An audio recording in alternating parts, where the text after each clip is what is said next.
Não sei se isso é das antigas, mas a gente tem, pelo menos no Brasil, eu sinto, não sei se é um fenômeno mundial, que é quase um apagamento histórico.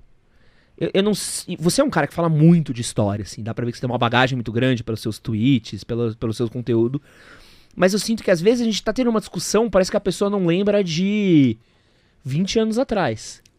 É muito louco isso, né? A gente tá num debate público às vezes, e pessoa defendendo, sei lá, coisas que aconteceram 30, 40 anos atrás, e fala assim, cara, mas peraí, como é que você tá defendendo isso? Você não leu, você não estudou, você não sabe a história? Cara, isso eu vi uma vez no comentário falando que é por conta da velocidade de informação que a gente tem hoje. Então, lembro da minha professora lá de mídias, no curso de publicidade, falando que a nossa memória tem a ver com o que a gente assistiu na TV.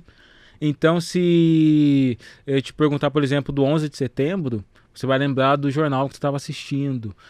Algumas memórias suas vão te remeter à novela que você estava assistindo. Então, quando a gente tem um consumo muito grande, onde as pessoas estão acostumadas a apertar o 2x ali do WhatsApp, ou do YouTube, ou do Spotify, e que ficam maratonando séries pra caramba, a gente vive uma era de hiperinformação sendo absorvida pelo cérebro. Então talvez isso está apagando um pouco essa experiência de ter uma conexão afetiva, de ter uma memória, de ter uma coisa até mesmo coletiva, né? A gente sabe que o fenômeno que existe no Brasil de TV não é reproduzido no lugar do mundo, né? A gente tem uma TV aberta que impactava 90% da população. Hoje, por mais que chega a 70%, isso nunca aconteceu nos Estados Unidos, né? O único evento lá que reúne todo mundo é o Super Bowl, e olha lá, cara, mas e a gente vê isso se fragmentando. É um pouco devido ao acesso, né? Mais pessoas produzindo, você produzindo, eu produzindo, muita gente produzindo, Netflix produzindo, e aí você fragmenta a audiência e as pessoas estão se acostumando a viver fragmentado, cara.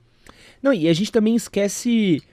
eu gosto muito de urbanismo, assim. Urbanismo é uma pira que eu gosto muito.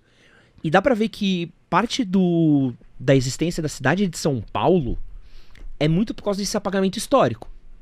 Porque assim, se as pessoas souberem o valor de todos os prédios, de todas as construções históricas, fica um pouco mais difícil de você especular em um prédio novo, botar uma casa nova. Então, quanto menos significado as coisas têm, mais fácil é você apagar e construir de novo.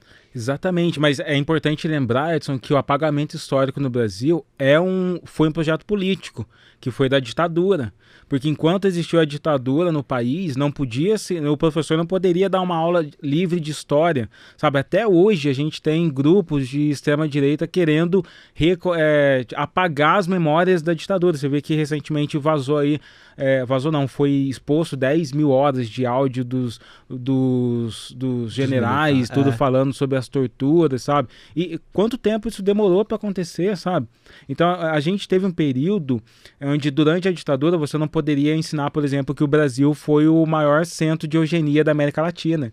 Então você vê mesmo pessoas formadas com mestre, doutorado, uma vez discutindo com um cara no Twitter, um cara que era doutor em odontologia na França, e falando, cara, eu nunca ouvi falar dessa coisa de eugenia. Eu falei, porra, a faculdade que se formou foi um polo de eugenia, volta lá nos porões e abre um livro dela de 1920 para você ver. Porque essas vergonhas, essas sombras do Brasil, o Brasil tem várias sombras de chacinas, várias sombras de revoltas que foram massacradas pelo exército e a ditadura, que é uma sombra muito grande.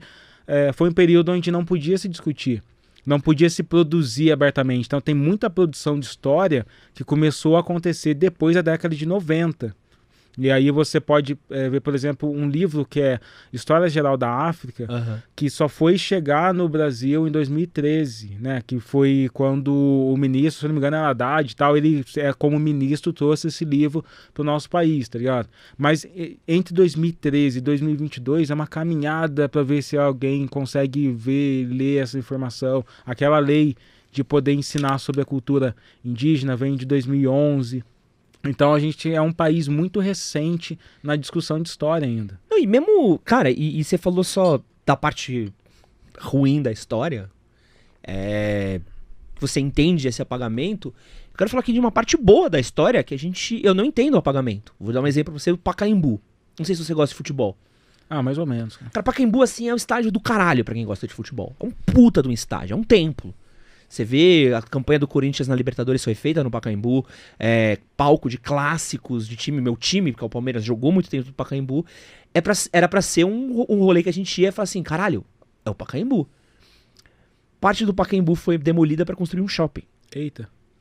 E é uma coisa que você olha e fala assim, cara, como que você demole um ponto turístico, um espaço da cidade tão significativo para construir um shopping?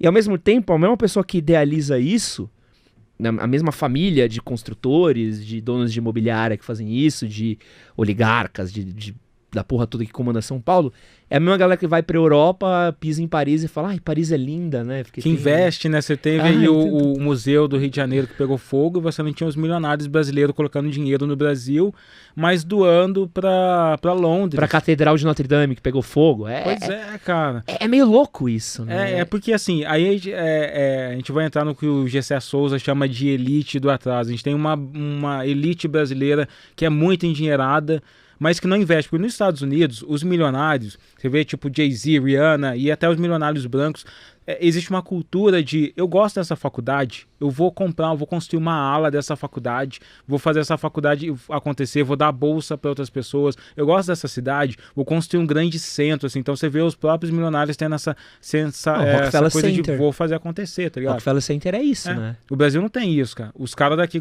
quer gastar grana em Nova York, quer gastar grana em Los Angeles, tá ligado? Mas não gasta grana no país. É muito louco, né? É.